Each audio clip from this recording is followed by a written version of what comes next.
হরে কৃষ্ণ। একাদশীতে কোন কোন খাদ্য গ্রহণ করা যায় না তা হচ্ছে পঞ্চশস্য বা রবি শস্য।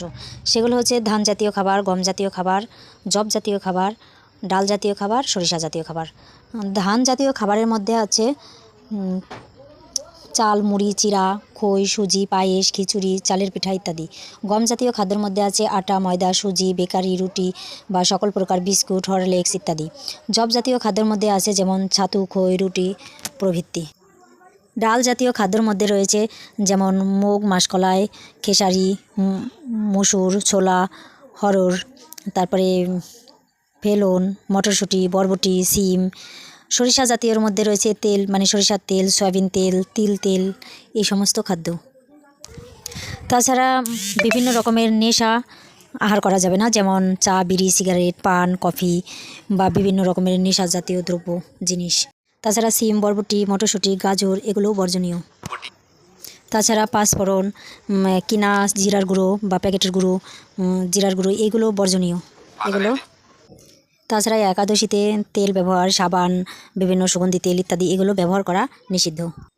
একাদশী দিন ক্ষৌর কর্ম যেমন চুল, দাড়ি, নখ কাটা এগুলো নিষিদ্ধ আছে। তাছাড়া পরনিন্দা, পরচর্চা যতটা না করা যায় ততটাই ভালো।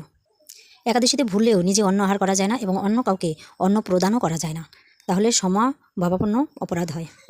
একাদশীতে যে প্রকার খাদ্য গ্রহণ করা যায়, যদি কেউ নির্জলা পারে নির্জলা থাকবে, যদি না পারে তাহলে দুধ, আম, কাঁঠাল, লিচি, কলা, আপেল, আঙুর, আনারস, আখ, আমড়া, তরমুজ, বেল, মিষ্টি আলু, চীনাবাদাম, কাজু বাদাম, কাঠবাদাম, লেবুর শরবত প্রভৃতি গ্রহণ করতে পারেন। তাছাড়া এতেও যদি কেউ থাকতে অসমর্থ হয় তাহলে গোল আলু, মিষ্টি আলু, চাল কুমড়ো, মিষ্টি কুমড়া, পেঁপে, ফুলকপি, বাঁধাকপি প্রভৃতি দিয়ে সবজি তৈরি করে ঘি অথবা বাদামের তেল অথবা সূর্যমুখী তেল দিয়ে রান্না করে অনুকল্প প্রসাদ পেতে পারেন।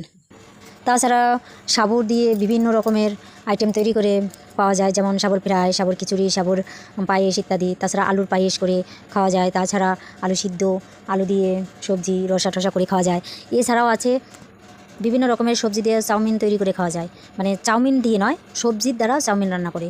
তাছাড়া লুচি তৈরি করে, মানে লুচি বলতে আটা ময়দা দিয়ে নয়, এটা হচ্ছে সাবু দিয়ে লুচি তৈরি করে প্রসাদ পাওয়া যায় একাদশীতে। তাছাড়া আলু পেঁপে সিদ্ধ করে ওটার পকোড়া তৈরি করে পাওয়া যায়। একাদশীতে এখন অনেক প্রকারের খাবার খাওয়া যায়, তাই সকলে একাদশীর ব্রত অবশ্যই পালন করা উচিত। যে সমস্ত খাবারগুলো খাওয়া যায় সেগুলো খেয়ে থাকা উচিত, কিন্তু যেগুলো খাওয়া উচিত নয় সেগুলো বর্জন করা উচিত। যদি কেউ অসুস্থ থাকে তবু তারও একাদশী ভাঙা উচিত নয়। যে সমস্ত খাদ্য গ্রহণীয় সেইগুলো থেকে বারবার খেয়ে নিলেও একাদশীটা ভঙ্গ হয় না, তাই একাদশী সকলেই করার চেষ্টা করবেন। হরে কৃষ্ণ।